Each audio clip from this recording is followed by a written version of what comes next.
Former land surveyor Tommy Anderson was back in Superior Court today, more than 15 years after his conviction in connection with the notorious land theft cases of the early 90s. He was there to answer questions about a map he drew back in 1977. The map of Lot 361 in Inarajan, the estate of Gregorio Cruz Perez.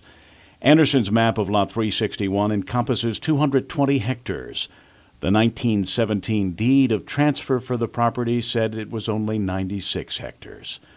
But that's not the issue in this probate case. Lot 361 went through the court registration process and was signed and certified as being 220 hectares in 1987, long before Anderson's conviction on charges related to land theft. At issue in this case is a motion to revise the Perez family claim by adding 106,000 square meters shoreline property.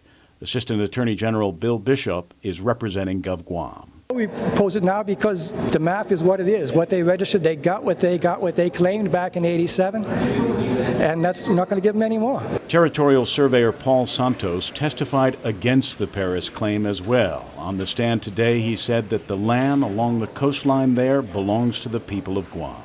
They had their day in court many years ago, 1987? Yeah, and that deed says 96 hectares. And that deed says 96 hectares. They set their boundary then. That's what stands. As far as I'm concerned, that's what stands. That's the boundary then. That's the way it should be now. Anything left over, the government should retain, or the public should retain.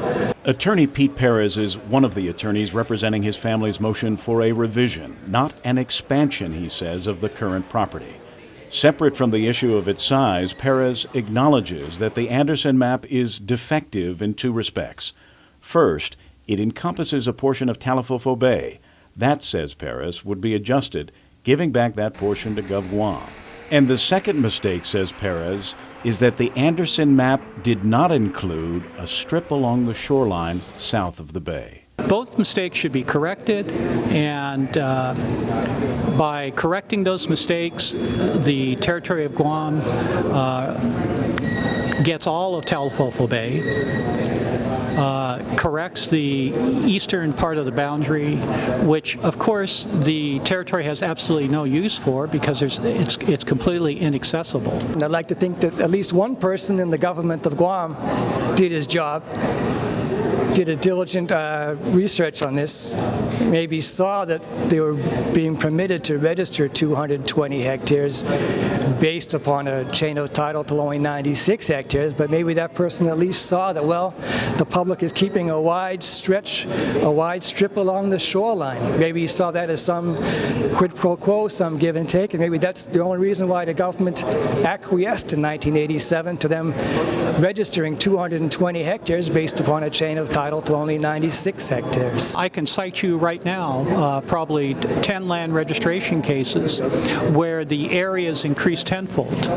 And the reason is that back in the late 1800s, the early 1900s, most of the properties here on Guam were not surveyed.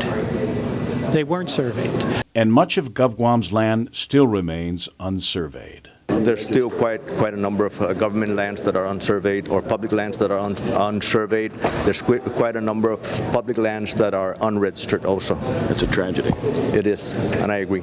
Kevin Kerrigan, PNC News.